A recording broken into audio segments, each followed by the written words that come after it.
ಏನಂತಾರೆ, ತುಂಬ ಜನ ಗೊತ್ತಾಗತ್ತಲ್ಲ, ಏನು, ಮೊದಲನೇ ಸಲ ತುಂಬ ಸ್ಟ್ರೆಸ್ ಆದಾಗ, ಡಿಪ್ರೆಷನ್ ಥರ ಅಂತ ಗೊತ್ತಾದಾಗ, ಹೊರಗಡೆಯಿಂದ ಏನು ನೀವು ಹೊರಗಡೆಯಿಂದ ಏನು ಸಪೋರ್ಟ್ ಬೇಕು ಅಂದ್ಕೊಳ್ತಿದ್ದೀರಾ ಅದು ಸಿಗ್ತಾ ಇಲ್ಲ ಅನಿಸಿದ್ರೆ, ಅದೇ ಸರಿಯಾದ ಸಮಯ ನಿಮ್ಮ ಆಧ್ಯಾತ್ಮದ ಏನೋ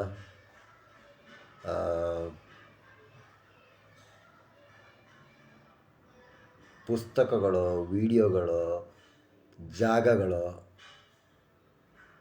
ಆಧ್ಯಾತ್ಮ ಪುಸ್ತಕಗಳನ್ನು ಓದಿ, ಜಾಗಗಳಿಗೆ ವಿಸಿಟ್ ಮಾಡಿ, ಯಾರ್ಯಾರು ಯಾವ ಥರ ಏನೋ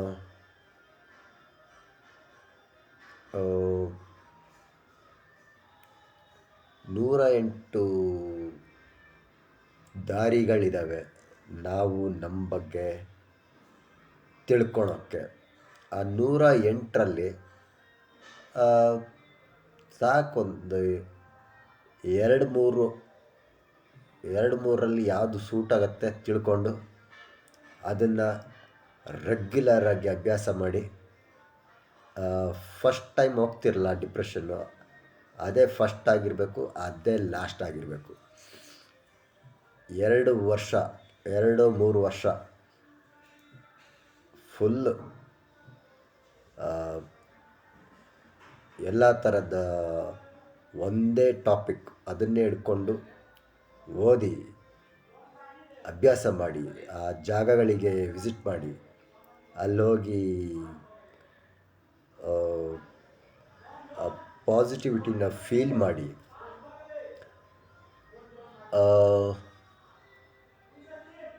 ನೋಡಿ ಒನ್ ಟೈಮಲ್ಲಿ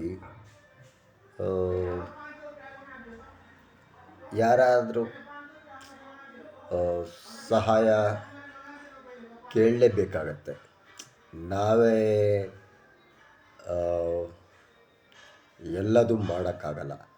ಅದಕ್ಕೆ ಹಿಂದೆ ಎಲ್ಲ ಗುರುಗಳು,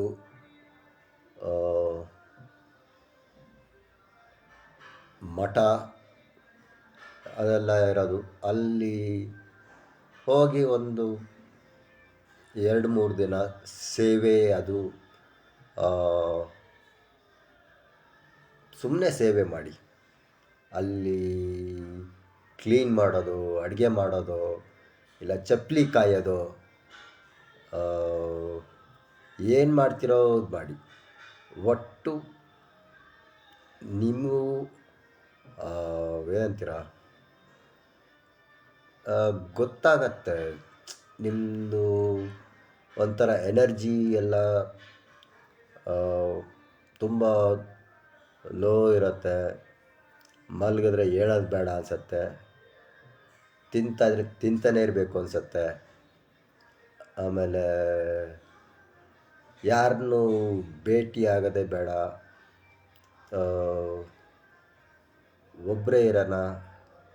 ಆಮೇಲೆ ತೀರಾ ಸಿವಿಯರ್ ಆದರೆ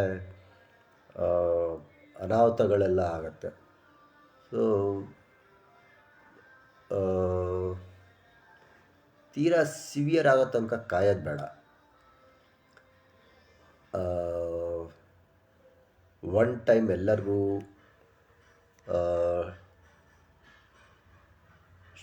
ತುಂಬ ಸ್ಟ್ರೆಸ್ ಆಗತ್ತೆ.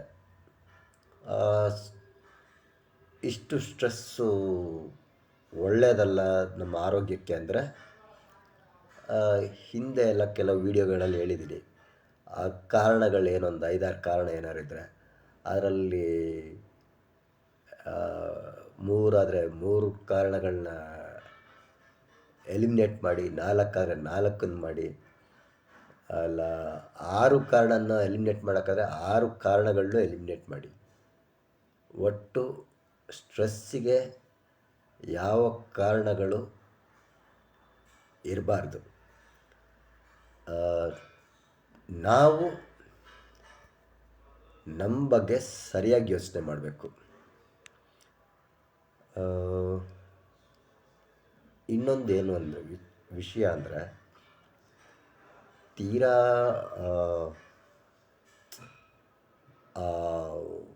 ಒಳಗಡೆಯಿಂದ ಒಂದು ಈ ಸಾಕು, ಇನ್ನು ಈ ಒತ್ತಡ ಎಲ್ಲ, ಬೇಡದೇ ಇರೋ ಒತ್ತಡ ಎಲ್ಲ ನನಗೆ ಸಹಿಸ್ಕೊಡಲ್ಲ ಅಂತ ನೀವು ಯಾವಾಗ ಡಿಸೈಡ್ ಮಾಡ್ತೀರೋ ಆವಾಗಲೇ ನೀವು ಬೇರೆ ಥರ ಯೋಚನೆ ಮಾಡೋಕ್ಕೂ ಶುರು ಮಾಡ್ತೀರ. ಅಲ್ಲಿ ತನಕ ಒಂದೇ ಥರ ಯೋಚನೆ ಮಾಡ್ತಾ ಇರ್ತೀರ. ಆಮೇಲೆ ಸ್ವಲ್ಪ ಆ ಕಡೆ ಈ ಕಡೆ ಎಲ್ಲ ಬೇರೆ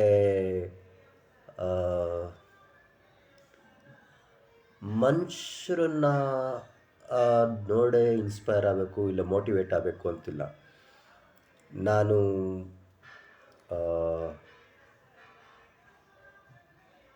3 ಕಾಲಿರೋ ಹಸುಗಳನ್ನ ನೋಡಿದ್ದೀನಿ, 2 ಕಾಲು ಬ್ಯಾಕ್ ಸೈಡ್ 2 ಕಾಲು ಇದಾಗಿರೋ ನಾಯಿಗಳು, ಅವು ಸರ್ವೈವ್ ಆಗೋದು ನೋಡಿದ್ದೀನಿ. ಮನುಷ್ಯರು ಇರ್ತಾರಲ್ಲ, ಈಗ ಕಣ್ಣು ಕಾಣದೇ ಇರೋರು, ಕಾಲು ಇದಾಗಿರೋರು, ಏನೋ ಅನಾಹುತದಲ್ಲಿ ಕೈ ಕಳ್ಕೊಂಡಿರೋರು, ಅವರು ಎಲ್ಲ ಬದುಕ್ತಾ ಇದ್ದಾರಲ್ವ. ಸೊ ಇನ್ನೊಬ್ಬರು ಇದನ್ನು ನೋವನ್ನು ನೋಡಿ ನಮ್ಮ ನೋವನ್ನು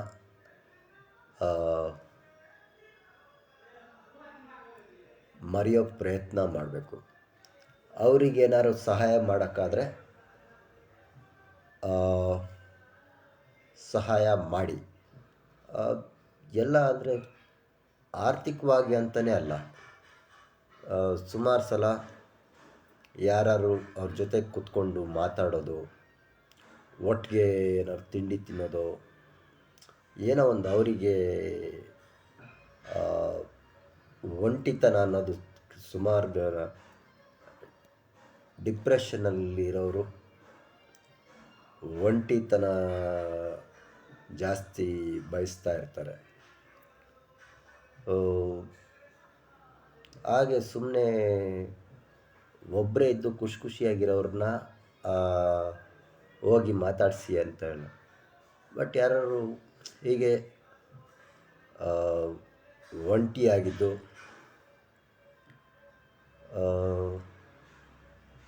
ನಮಗೆ ನಾವು ದೊಡ್ಡ ಏನೋ ತುಂಬ ದೊಡ್ಡ ಜನ ಏನಾಗಬೇಕಾಗಿಲ್ಲ. ಮಾತಾಡೋದು, ಕೆಲವೊಂದು ಸಲ ಯಾರೋ ಒಬ್ಬರು ಮಾತಾಡೋಕ್ಕೆ ಸಿಗಲಿ ಅಂತ ಕಾಯ್ತಾ ಇರ್ತಾರೆ ಅವರು. ಅದು ಅನುಭವ ಆಗಿದೆ ನನಗೆ. ಸುಮ್ಮನೆ ಒಂದೇನೋ 2 ಮಾತು ಸುಮ್ಮನೆ ಮಾತಾಡಿಸ್ತೀನಿ. ಏನು, ಯಾವ ಊರು, ಇಲ್ಲಿ ಬೆಂಗಳೂರಲ್ಲಿ ಎಷ್ಟು ವರ್ಷದಿಂದ ಇದ್ದೀರಾ, ಸುಮ್ಮನೆ ಹಂಗೊಂದು 2 ಮಾತು ಆಡಿಸ್ತೀನಿ. ಆಮೇಲೆ ಅವರೊಂದು 10-15 ನಿಮಿಷ ಮಾತಾಡ್ತಾರೆ. ಅಂದರೆ ಜನ ಯಾರೊಬ್ಬರು ಮಾತಾಡೋಕ್ಕೆ ಸಿಗಲಿ ಅಂತ ಕೆಲವು ಟೈಮು ಕಾಯ್ತಾ ಇರ್ತಾರೆ. ಪರಿಚಯದವ್ರ ಹತ್ರ ಮಾತಾಡಿದ್ರೆ ಅವ್ರಿಗಷ್ಟು ಮನಸ್ಸಿಗೆ ಸಮಾಧಾನ ಆಗಲ್ಲ. ಹೀಗೆ ನನ್ನಾಗೆ ಯಾರೋ ಅಪರಿಚಿತ, ಅವ್ರು ಯಾರಂತ ನನಗೆ ಗೊತ್ತಿರಲ್ಲ, ನಾನು ಅವ್ರದ್ದು ಏನು ಕಷ್ಟ ಇದೆ, ಏನೋ ಒಂದು ಕಷ್ಟ ಇರುತ್ತೆ, ನಾನು ಈಗ ಸುಮ್ಮನೆ ಒಂದು 2 ಮಾತು ಆಡಿಸಿದಾಗ ಹೇಳ್ತಾರೆ. ತುಂಬ ಒಂದು 10-15 ನಿಮಿಷ ಸುಮಾರೆಲ್ಲ ಹೇಳ್ತಾರೆ. ಆಮೇಲೆ ಹೇಳ್ಕೊಂಡು ಈಗ ನೋವು ಇದೆಲ್ಲ ಒಬ್ರ ಹತ್ರ ಹೇಳ್ಕೊಂಡ್ರೆ ಕಡಿಮೆ ಆಗತ್ತೆ. ಅದಕ್ಕೆ ಈ ಏನಂತಾರೆ ಆನ್ಲೈನು ಡೈರೆಕ್ಟು ಕೌನ್ಸ್ಲಿಂಗ್ ಎಲ್ಲ ಮಾಡ್ತಾರಲ್ಲ, ಅವರು ಯಾರು ಅಂತ ನನಗೆ ಗೊತ್ತಿರಲ್ಲ. ಆದರೆ ಕೌನ್ಸ್ಲಿಂಗ್ ಬೇಕು ಅಂತ ಯಾರೋ ನನ್ನ ಹತ್ರ ಬರ್ತಾರೆ. ನಾನು ಅವರಿಗೆ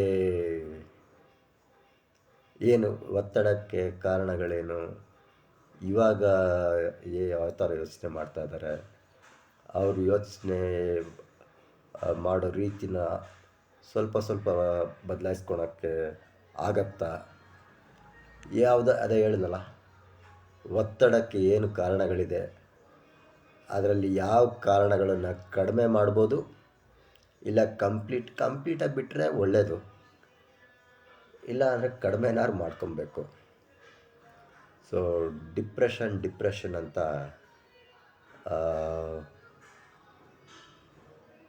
5, 10, 15 ವರ್ಷ ಎಲ್ಲ ಡಿಪ್ರೆಷನಲ್ಲಿ ಇದ್ದರೆ ನಮಗೆ ಏನು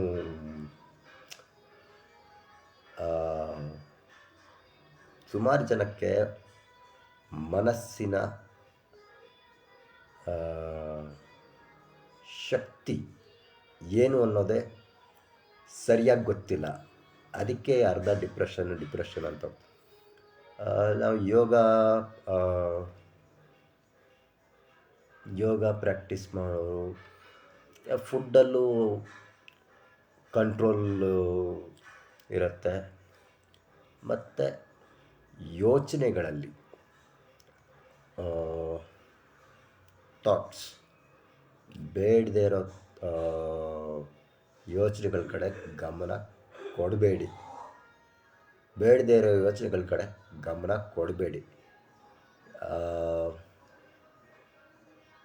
ಆದಷ್ಟು ರಿಯಾಕ್ಟ್ ಮಾಡೋದನ್ನು ಕಡಿಮೆ ಮಾಡಬೇಕು.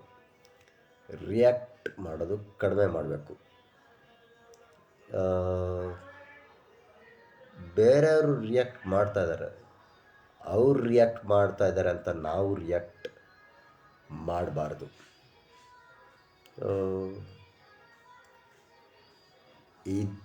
ಈ ಥರ ಎಲ್ಲ ಇದು ಮಾಡಿದ್ರೆ ನಿಧಾನಕ್ಕೆ ಡಿಪ್ರೆಷನ್ನಿಂದ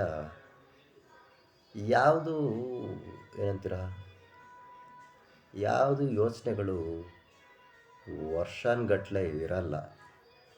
ನಾವೇ ಅದಕ್ಕೆ ಗಿಡಕ್ಕೆ ನೀರು ಹಾಕ್ತಾ, ಕೆಲವರಿಗೊಂದಿರುತ್ತೆ, ಅಂದರೆ ಎಲ್ಲರಿಗೂ ದುಃಖ ಇದೆ, ಅದಕ್ಕೆ ನನಗೂ ದುಃಖ ಇರಬೇಕು ಅಂತ ಎಕ್ಸ್ಪೆಕ್ಟ್ ಮಾಡೋರು ಇರ್ತಾರೆ. ಸೊ ಅವರಿಗೆಲ್ಲ ಏನು ಹೇಳೋಕ್ಕಾಗಲ್ಲ. ಆದರೆ ಮಾತು ಎಲ್ಲ ತಿನ್ನೋದು, ಮಾತು ಎಲ್ಲ ಕಡಿಮೆ, ಮಾತಂದರೆ ಎಷ್ಟು ಬೇಕೋ ಅಷ್ಟು ಮಾತಾಡಬೇಕು, ಮೌನಕ್ಕೂ ಬೆಲೆ ಕೊಡಬೇಕು. ಮಾತಾಡಿ ಎಷ್ಟು ತಿಳ್ಕೊಳ್ತೀವೋ, ಮೌನವಾಗಿದ್ದು ಇನ್ನೂ ಜಾಸ್ತಿ ತಿಳ್ಕೊಳ್ತೀವಿ. ಅದು ಯಾಕೆ ಹೇಳ್ತೀವಿ ಅಂದರೆ, ನಾವು ಮೆಡಿಟೇಷನ್ ಎಲ್ಲ ಮಾಡ್ಬೇಕಾದ್ರೆ ಏನು ಮಾತಾಡೋಕ್ಕಿರಲ್ಲ, ಸುಮ್ಮನೆ ಕಣ್ಣು ಮುಚ್ಕೊಂಡು ಕೂತ್ಕೊಬೇಕು. 15 ನಿಮಿಷ 20 ನಿಮಿಷ ಸುಮ್ಮನೆ 20 ನಿಮಿಷ ಸುಮ್ಮನೆ ಕೂತ್ಕೊಬೇಕು, ಏನೂ ಇಲ್ಲ, ಮಾತು ಇಲ್ಲ, ಏನು ನೋಡೋದು ಇಲ್ಲ, ಕಣ್ಣು ಮುಚ್ಕೊಂಡು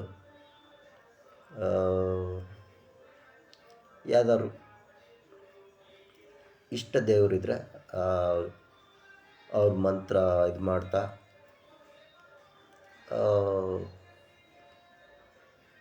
20 ನಿಮಿಷ ಕೂತ್ಕೊಳ್ಳಿ.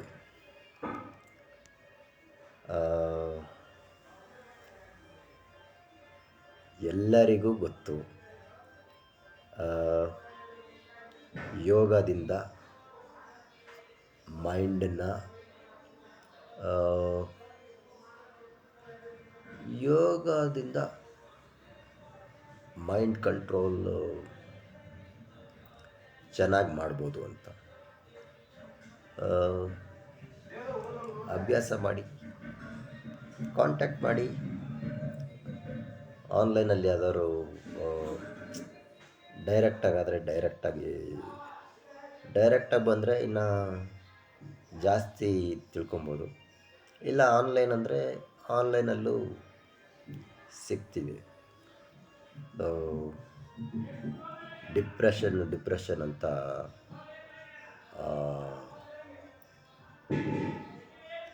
ನಾವು ಒಂದ್ಸಲ ಆ ಕಡೆ ಹೋಗಿ ಆಮೇಲೆ ಯೂಟರ್ನ್ ತಗೊಂಡು ಬಂದ್ವಿ. ಇನ್ನು ಮುಂದೆ ಹೋದರೆ ದೊಡ್ಡ ಆಳ ಇದೆ, ಬಿದ್ದು ಇದಾಗತ್ತೆ, ಬೇಡ ಅಂದ್ಬಿಟ್ಟು ಯೂ ಟರ್ನ್ ಅಂದರೆ ಹೊರಗಡೆ ಇದನ್ನು ತಿಳ್ಕೊಳ್ಳೋದು ಕಡಿಮೆ ಇದು ಮಾಡಿ ನಮ್ಮ ಬಗ್ಗೆ ತಿಳ್ಕೊಳ್ಳೋ ಜಾಸ್ತಿ ಗಮನ ಕೊಡಬೇಕು. ನಾವು ಎಲ್ಲರೂ ಅವರು ಯೋಚನೆ ಮಾಡ್ತಾ ಇರ್ತಾರೆ ಸರಿಯಾಗಿ. ನಾವು ನಮ್ಮ ಒಂದು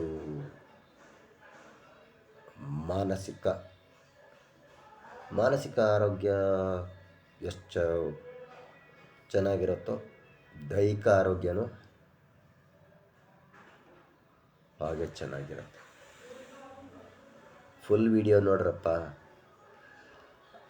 ಸೀರಿಯಸ್ಸು ಏನಂತೀರಾ, ಇದೆಲ್ಲ ನಗ್ನಗ್ತಾ ಹೇಳಿದ್ರೆ ಏನು ನಗ್ನಗ್ತಾ ಹೇಳ್ತಾನೆ. ಸೀರಿಯಸ್ ಅನ್ನೋದು ಇಲ್ಲ, ಜಾಸ್ತಿ ಸೀರಿಯಸ್ ಆಗ್ತಾರೆ ಜನ. ಏನಾರು ಒಂಚೂರು ಏನೋ ಹೇಳಿಬಿಟ್ರೆ ನನಗೆ ಹಿಂಗೆ ಅಂದ್ಬಿಟ್ಟ ಅಂತ, ಆ ಥರ ಅವಶ್ಯಕತೆ ಇಲ್ಲ. ಎಲ್ಲರಿಗೂ ಒಂದು ಟೈಮ್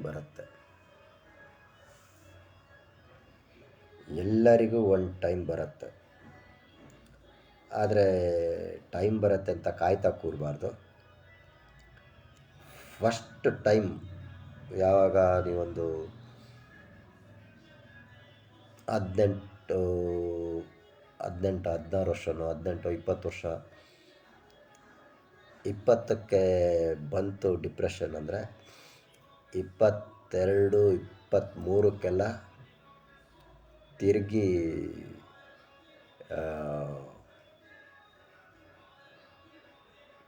ಮತ್ತೆ ಅದೇ ಥರ ಪರಿಸ್ಥಿತಿಗಳು ಬರದೇ ಇರೋ ಹಾಗೆ ಗಮನ ಕೊಡಬೇಕು. 23 ನಾನು ಶುರು ಮಾಡಿದ್ದು ಅಂದರೆ ಮಧ್ಯದಲ್ಲಿ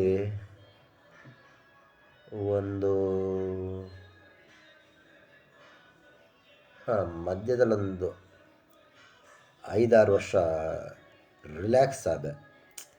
ಬಿಡು, ಇನ್ನು ಮುಂದೆ ಜೀವನ ಆರಾಮಿರುತ್ತೆ ಅಂತ. ನಾವು ಯಾವಾಗ ರಿಲ್ಯಾಕ್ಸ್ ಆಗ್ತೀವೋ ಆವಾಗಲೇ ಜೀವನದಲ್ಲಿ ಜಾಸ್ತಿ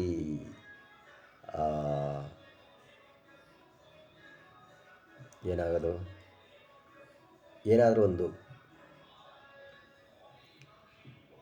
ಮನಸ್ಸು ಗಮನ ಕೊಡ್ತಾ ಇದ್ದರೆ ಸರಿಯಾಗಿ ಯೋಚನೆಗಳು ಇರುತ್ತೆ.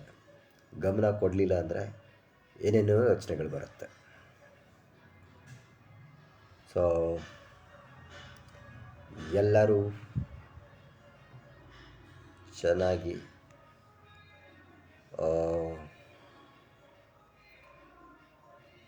ನೀವು ಎಷ್ಟು ತಿಳ್ಕೊಂಡಿದ್ದೀರಾ,